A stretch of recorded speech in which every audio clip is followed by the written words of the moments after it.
and this is the Laura Flanders Show, a TV and radio program that shines a light on the solutions of tomorrow today.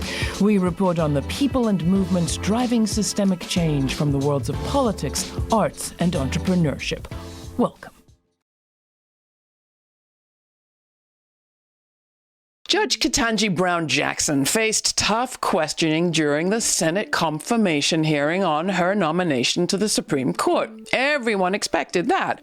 What came as a surprise was the sudden focus on a picture book, Antiracist Baby, written by today's guest, Dr. Ibram X. Kendi. Held aloft in accusation by Texas Republican Ted Cruz, the gesture was supposed to be some kind of incrimination, indicative of an election-year assault on public education, especially anti-racist education, and the mud-throwing that we're likely to see more of coming up. How to respond effectively, especially as journalists serving communities of color who are affected most by all this. For that, I am happy to welcome back to the Laura Flanders Show for our monthly feature, Meet the BIPOC Press, my colleagues Mitra, Kalita, and Sara Lomax-Reese, co-founders of URL Media, a network of Black and Brown owned and operated media platforms, and Dr. Ibram X. Kendi. Dr. Kendi is professor in the humanities at Boston University, where he just this year resurrected The Emancipator in collaboration with the Boston Globe. The original abolitionist paper was founded more than 200 years ago.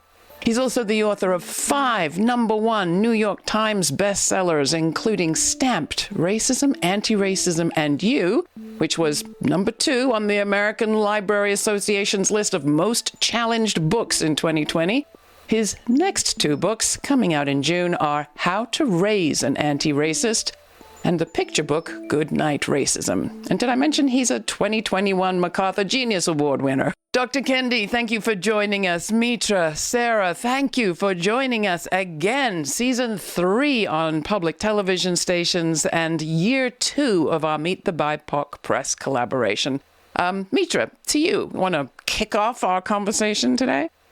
Sure. I just want to pick up on the thread of Ted Cruz holding up that book because it really felt this iconic moment from the confirmation hearings. And I was just thinking about this because the last time I was so riveted by confirmation hearings, of course, was Brett Kavanaugh, where we're getting into almost the record and the upbringing of the justice, right? And in this case, that moment with the book felt like we were all about the identity of the justice. We went immediately from Ted Cruz and that image to then people taking the screen grab of how the book was doing on Amazon, because it just soared in sales and people were like very supportive of the premise of the book. And so that, again, just on my social feeds felt like another place where this country's at, right? There's the can a baby be racist question, and then let's buy the book so that our babies are not racist. I mean, I had a question for you, Dr. Kendi. Where were you? I mean, were you glued to the screen or did someone tip you off that this was happening? So someone tipped me off, and many people did. I was actually in a pretty important meeting that I couldn't even end. And so I actually don't think I saw it live until several hours later. What'd you make of it?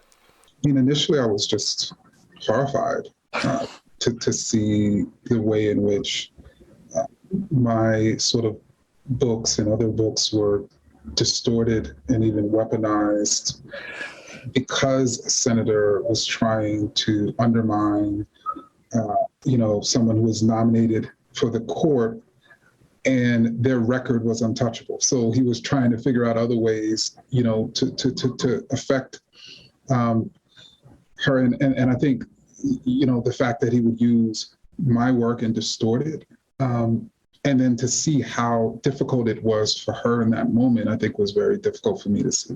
I'm wondering, how do you, in a nation that has so many racist systems in place, how are you at the forefront of these conversations? How do you get through to people like a Ted Cruz or to these school boards around the country that are banning your books and other books? What is the throughway to actually make change among the people that need to be changed most profoundly? So I think when it comes to those school boards that are banning books, I think we have to change power. I mean, there are many people who are organizing right now and who are thinking about ways for them to sort of sit on that school board so that they can defend all books by all people, so that our kids will have access to everything. As it relates to people like Ted Cruz, I think it's a little bit different. I think, Ted Cruz is going to swim with the political winds. And so if we transform the political winds and it becomes obvious to him that he can no longer sort of stoke up sort of white fear in order to win elections, then he's not going to do it anymore, right? And that's the issue with people like him. He's a propagandist, and he doesn't really have a principle. And so we really need to change the conditions and really the mat in which he's working under. I find it interesting, though, that you've really leaned into the children's aspect and the power of individuals that you speak of often. Has that been intentional to just start anti-racism earlier and earlier? This certainly wasn't in the plans. And it didn't really come into the plans until I really became a father in 2016, right around the time my second book, Stand from the Beginning, came out. But then also, when people in the summer of 2020, I had to engage quite a few people because I think many people were learning about anti-racism. And at the beginning of the summer, many people were asking me, how can they be anti-racist? By the end of the summer, more and more people were like, how can I raise my child to be anti-racist? How can I be a better educator for children? And so I saw that that's what people were looking for. And I try to be responsive, to what people are needing and looking for. How do you swing that, though? How do you balance that with your teachings that you've also, leaned into about racism as something that we do rather than something that we are, or not only something that we are, about power structures, as well as personal behavior. Can you talk about that? We should understand the structural and the individual. So if we understand racism as a structure, and if we understand racist at an individual level, you have a single or individual racist policy, even idea, or even an individual who is being racist because they're reinforcing this larger structure, just as to be anti-racist as an individual is to challenge that larger structure. So I'm really trying to allow individuals to see the role that they have to play in creating a new structure, a new equitable structure. We have Black books and other books being banned. What does it say about empowerment across racial lines, particularly for Black Americans? For the longest time, we as Americans have been debating freedom. We've been those who have been advocating freedom from oppression, and then there are those who've been pushing for freedom to oppress. And what's striking is that the slaveholder, of course, was demanding freedom to enslave people. And imagine that any restrictions on their ability to enslave and violate people was a restriction on their freedom. And one of the things that those slaveholders imagined would restrict their ability to enslave people was education, was educating enslaved people, was even educating poor non-slaveholding whites. And so even in How to Be an Anti-Racist, I write about how, someone at the time during the enslavement era stated that these slaveholders legislate for ignorance in order to maintain slavery. This desire to enslave, I hadn't thought about that framing in this year. And yet when you think about book banning and the eradication of knowledge and real history, that's exactly what it is. I mean, all four of us here are in the business of believing that narratives and media narratives are transformational, right? For our people, they're uplifting for our people. And so there's something about book banning in this midterm election year as an issue that feels like it's eradicating identity. And that to me is so dangerous. I'm curious, Dr. Kendi, if you see a connection between the reduction and almost the elimination of Black bookstores and other independent bookstores and this wave of book banning. Is all of this interconnected? It certainly is. Knowledge is power. But I think we should really even think about it at a whole nother level, which is that, knowledge is only power if it's put to the struggle for power. And you see bookstores in particular serving as places that allow people to transform that knowledge, into power, because you typically are spaces where organizers and people who are building power for the communities, come together. And so they certainly have become sites of for targets, just as certain books that are empowering people, are becoming sort of sites of targets. And that's why I think people are resisting so strongly.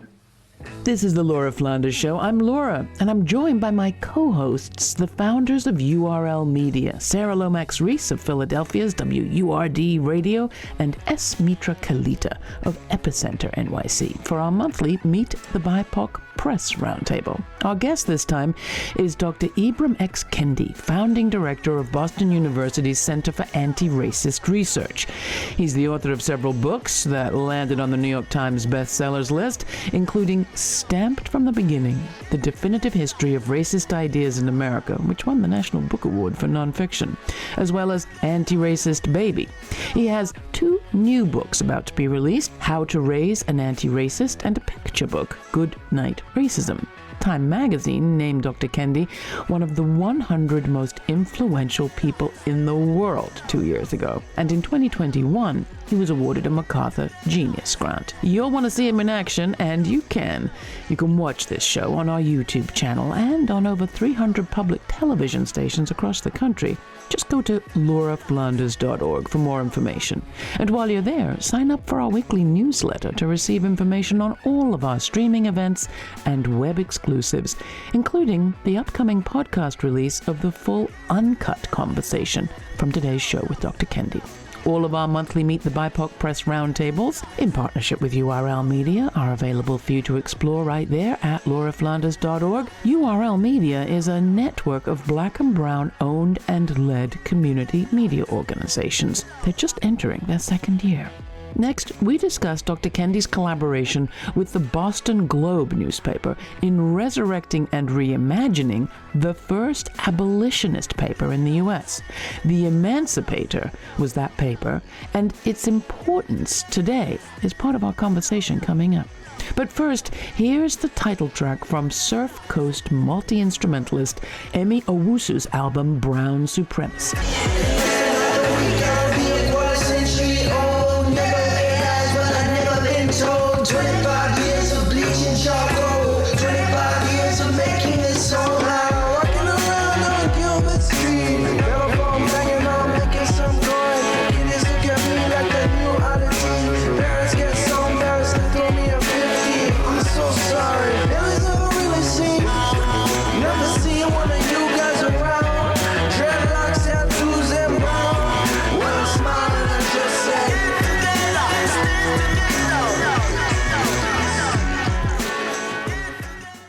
Is that where the Emancipator comes in? And can you tell us a bit more about that project, what it's been like to work with the Boston Globe and what your goals are for it? Well, that's precisely, just as people are trying to destroy, we simultaneously are trying to construct and construct anew, and obviously even construct new media organizations or even sort of build on the historic brilliance of Word. Of course, I went to Temple, and so it was a friendly companion, to me. But in the Emancipator in particular, specifically being able to work with our editors in chief, Amber Payne and Deborah Douglas, to really reimagine the anti-slavery newspaper that had this sort of North Star of creating a nation without slavery, and really platformed those people who were thinking that and creating that for us to sort of do the same with the Emancipator,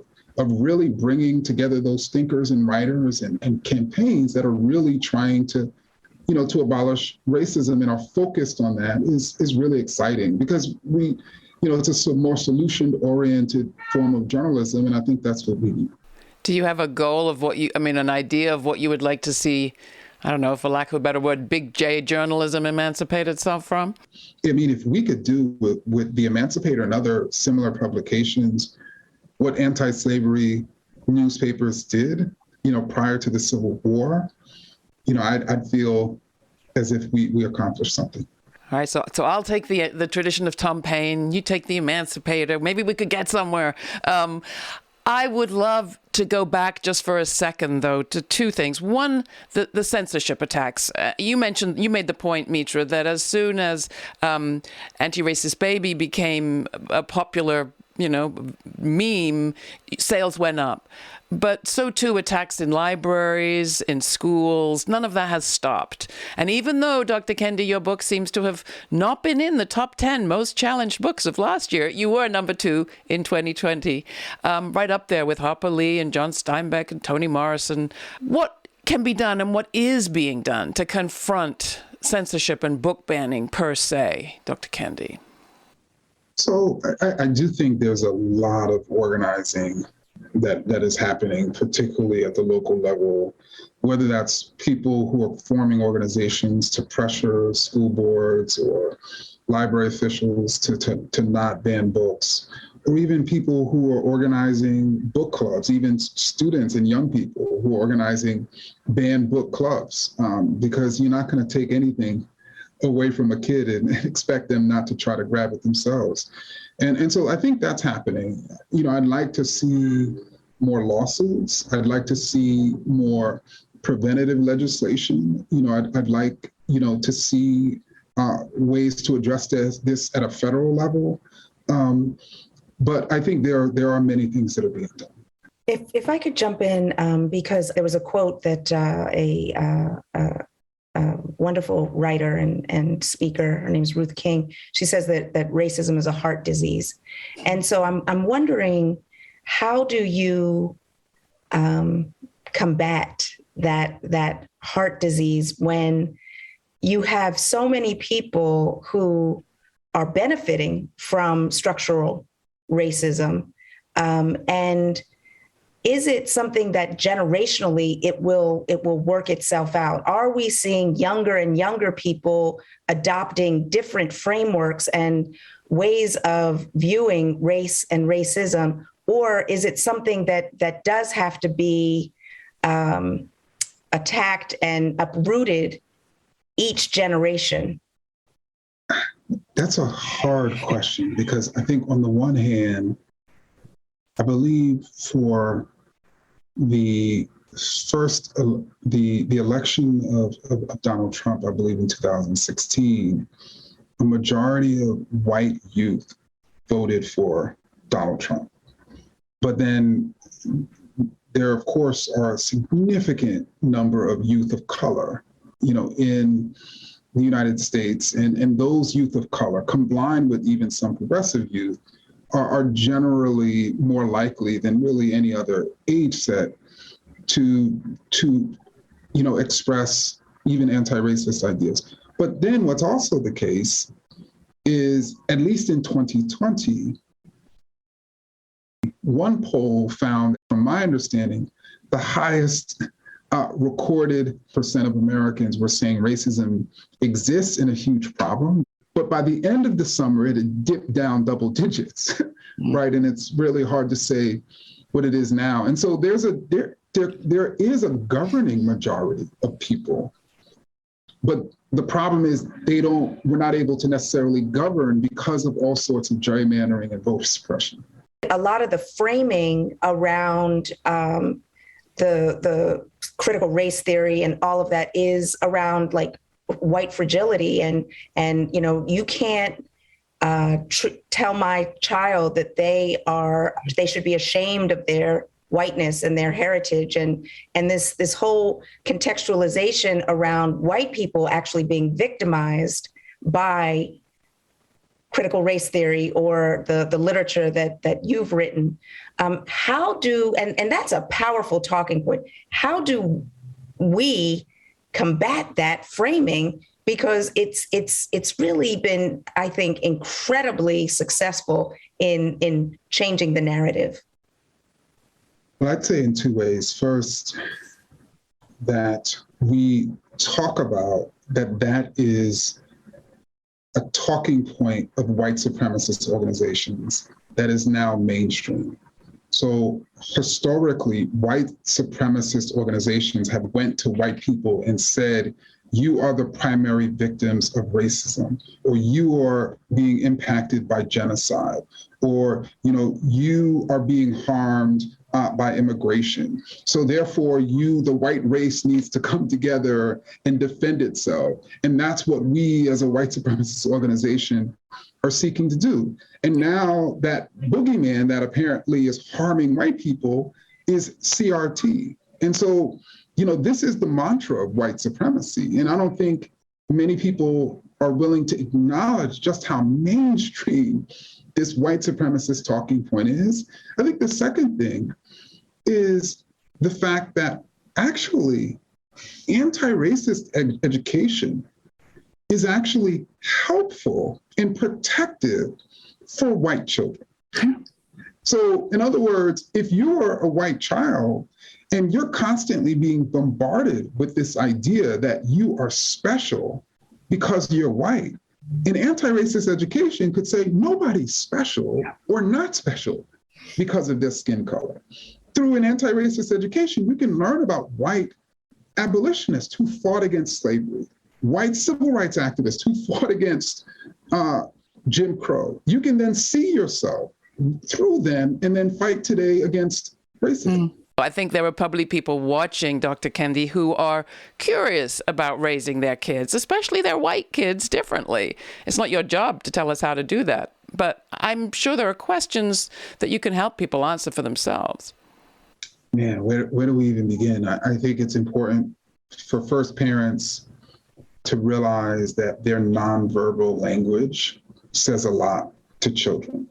What that means is children see, for instance, who you're inviting to your home, who you're not inviting to the home. Children see when you clutch your purse when a Black man is walking by. One study shows that a white child's perspectives about race are more correlate more to the number of friends of color that their mother has than what their mother actually says about race. So that's what I'm talking about in terms of nonverbal language. What you're not even doing with your child or saying to your child is impacting how they see race. But I also think, I write about in How to Raise an Anti-Racist, it's important to child-proof the environment, which means creating a diverse anti-racist environment for the child, from the school to the neighborhood, to even what books you're reading to your child. It's also important to engage the child about these topics because they're going to have questions. And I'd rather you answer those questions than a white supremacist lurking online.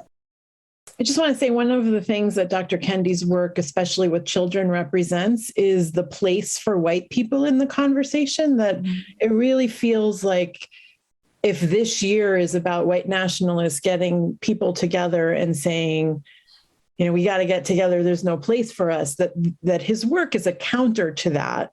And I think that's very powerful because it's actually utilitarian as opposed to theoretical. And then just as a mother of two girls, and we at URL Media, we pride ourselves on being an organization that centers Blackness. I'm obviously not Black, but the work that I think families have to do is so essential to the preservation of democracy right now. And, the books that you read your children, where you send your kids to school, and in our family, there are an equal number of Black dolls and brown dolls to white dolls in our house. It's just how we operate.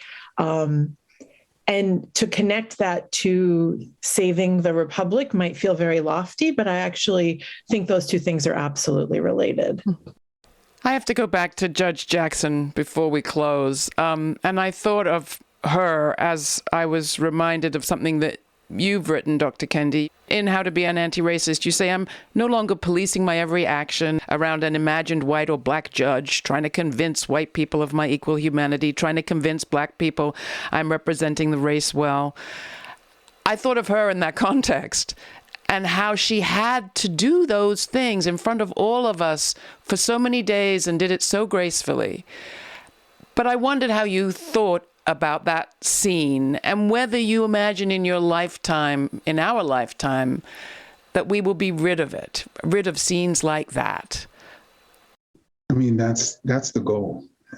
And it is the goal for us to create a different type of scene, for there to be the next time a Black woman is nominated to the Supreme Court, that the questions are about her credentials, her judicial perspectives, her decisions. And she's not sort of asked questions like, how do you define a woman? Or questions about baby books. I think that's what we're sort of striving, to create. And she won't feel this weight, on her shoulders. That I suspect Judge Jackson may have felt, and it's too much for any individual to have to hold. And so many women, particularly Black women, have had to hold this weight that we should be lifting off their shoulders. Final thoughts. What is at stake in this moment for you, Dr. Kendi? And what is it that fuels you to do what you do so beautifully? I mean, to me, it's the same thing.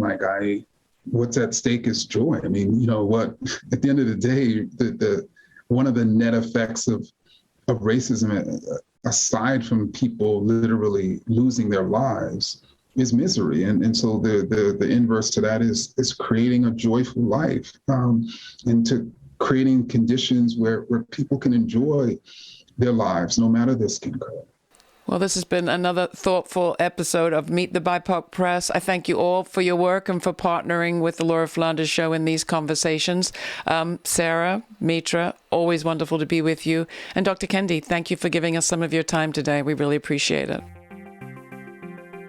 For more information on this week's guest, go to patreon.com/The LF Show, where you'll find a suggested reading list and additional related episodes to explore from our archives. You can also find there an invitation to watch the premiere of each week's show with me on YouTube and chat live in real time at 11:30 a.m. Eastern Standard Time. All the details are at patreon.com/The LF Show. Your support makes it possible for us to do what we do, which is to say, to keep our show free for millions of viewers on public television, community radio, and as a podcast. And we're excited to share this platform with fellow independent journalists like today's team from URL Media. The show is made possible by listeners and viewers like you. So join our fabulous Patreon partners by contributing a monthly gift of $3, $5, $11 a month. You name the price at patreon.com/The LF Show. And the important thing is that you become a member today. A big thanks to all of you who are listening, for all of you who have shared the show with your family and friends, and to all of our Patreon partners, as well as everyone who contributes a bit of financial support. Go to our website, lauraflanders.org, for even more options and information on the show. Thanks for listening. Stay kind. Stay curious. Until the next time, I'm Laura.